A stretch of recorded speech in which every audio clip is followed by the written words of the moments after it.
अब जरा सुने गौर से, क्योंकि मैं अपने न्यूट्रल से मुखातिब हूं।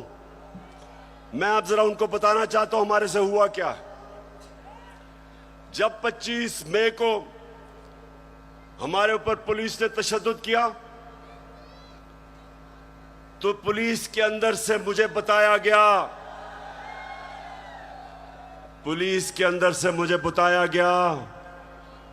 कि जनाब ये पीछे से हमें हुक्म था,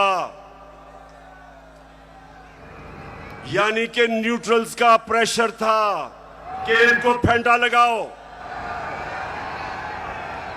जरा सुनते जाए, मैं इस मुल्क के अंदर मेरा जीना मरना है। मैं कोई बाहर नहीं भागूंगा, मेरी कोई बाहर जगह नहीं है, मेरा जीना मरना यहां है। और शायद बाकियों से ज्यादा मुझे इस मुल्क की फिक्र है।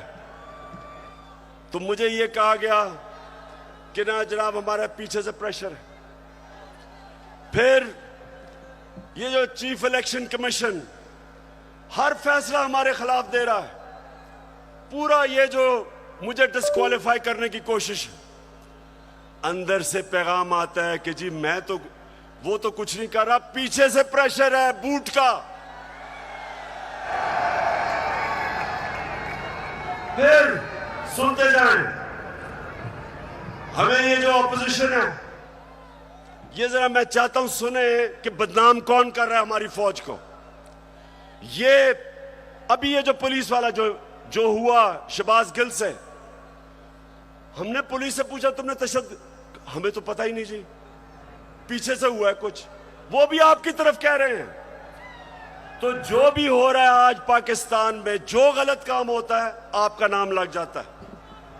अब जरा ये सुने कि ये जो आपके इस वक्त खैर ख्वाह बैठे हुए गवर्नमेंट में, ये क्या कहते हैं। जिनकी वजह से होता है, जिनकी मदद से होता है, हम उनकी मदद नहीं लेना चाहते और हम चाहते हैं कि अगली हुकूमत का फैसला पाकिस्तान की आवाम पे। तहरीक अदम एतमाद सौदे के बगैर मुमकिन नहीं होती। यहाँ पर अदम एतमाद का जो निज़ाम है एस्टेब्लिश बगैर मुमकिन नहीं है। कोई डील करके इक़्तिदार नहीं चाहते। पाकिस्तान में तहरीक अदम एतमाद उस सूरत में अमूमन कामयाब होती है जब इस्टेब्लिशमेंट आपकी पुष्ट पे हो।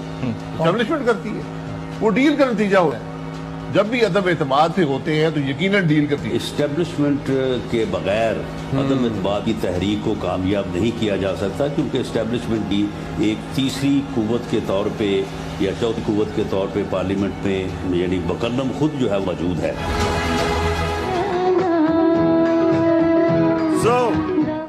सो मैं ये सवाल पूछता हूं, कौन किसको बदनाम कर रहा है।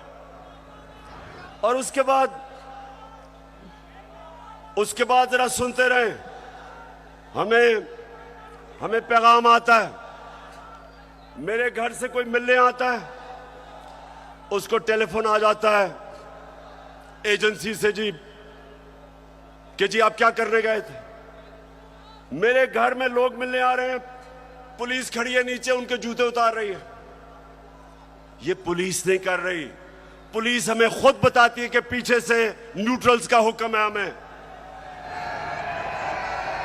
तो मैं आज पूछता हूं कि क्या आप न्यूट्रल हैं या नहीं हैं, बताएं हमें। और अगर नहीं है तो क्यों इस मुल्क को इतना नुकसान पहुंचा रहे हैं।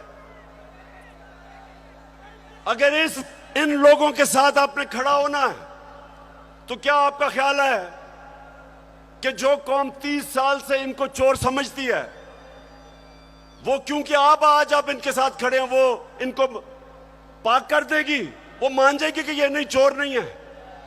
आपको भी नुकसान पहुंच रहा है।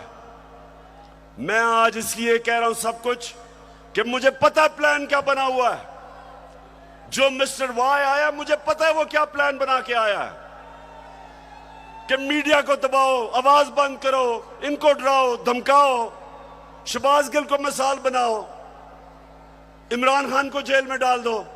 इमरान खान को जेल से कोई फर्क नहीं पड़ेगा। जो करना करो। मैं अपनी कौम के सामने सारी कौम को इकट्ठा करूंगा, और अगर ये जो डिस्क्वालीफाई कर रहे हैं जी फंडिंग केस या फलाना केस, जो भी आप करेंगे आप अपनी कौम को नुकसान पहुंचाएंगे। क्यों? क्योंकि सबसे बड़ी पाकिस्तान में इस वक्त नेशनल लेवल पे फेडरल पार्टी तहरीक एक ही है, तहरीक इंसाफ। सारे पाकिस्तान में है, सारे सूबों में है। ये मुल्क को इकट्ठा रख सकती है। कभी फौज अकेला मुल्क को इकट्ठा नहीं रख सकती, नहीं तो इस पाकिस्तान को इकट्ठा रख सकते। पॉलिटिकल पार्टी जो सारे मुल्क में इंसानों को इकट्ठा करती है वो मुल्क को मजबूत रखती है। उस पार्टी को कमजोर करने का मतलब पाकिस्तान को कमजोर करना है। और अगर आप इसी पार्टी को दीवार से लगा देंगे जो आप इस वक्त प्लान बना हुआ है, मैं आपको यकीन दिला रहा हूं कि यहां श्रीलंका वाला हाल होने वाला है।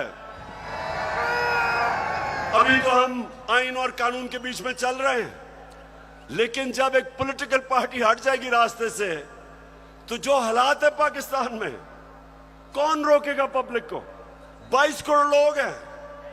श्रीलंका तो 2 करोड़ से थोड़ी सी ज्यादा उनकी पूरी आवाम है। यहां तो 22 करोड़ पाकिस्तानी है।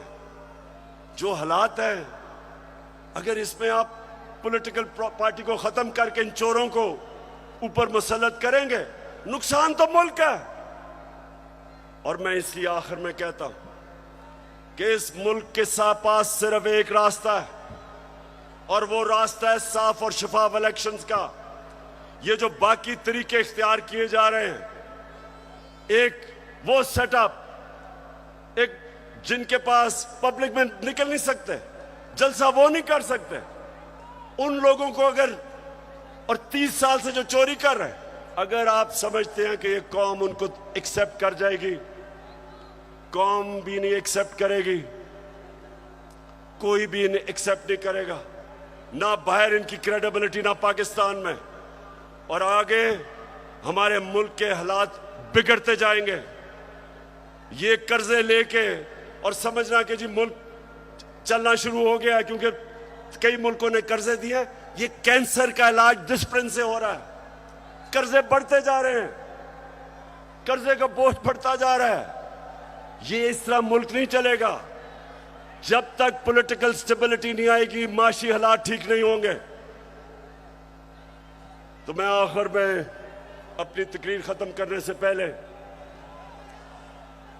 बलूचिस्तान के लोग, सिंध के लोग और राजनपुर और डेरा गाजी खान जिधर सैलाब आए हुए हैं, उधर के लोगों के लिए एक तो हम दुआ भी करते हैं, और मैं सारी गवर्नमेंट्स को, पंजाब की गवर्नमेंट को कह रहा हूं कि पूरी तरह मदद करें हमारे इलाकों में। केपी की गवर्नमेंट को कहूंगा कि जो भी हम कर सकें बलूचिस्तान में करें। और जो भी हालात हैं, मैं चाहूंगा कि जो हमारे लोग बड़े खुल के ऐसे मौके पे मोबिलाइज होते हैं, इन लोगों की मदद करें, क्योंकि लोग इस वक्त सैलाब की वजह से बहुत मुश्किल में। और आखिर में मैं ये भी मुबारक देना चाहता हूं सबको कि अभी जो कराची में बाय इलेक्शन है, तहरीक इंसाफ जीत गई है। पाकिस्तान जिंदाबाद।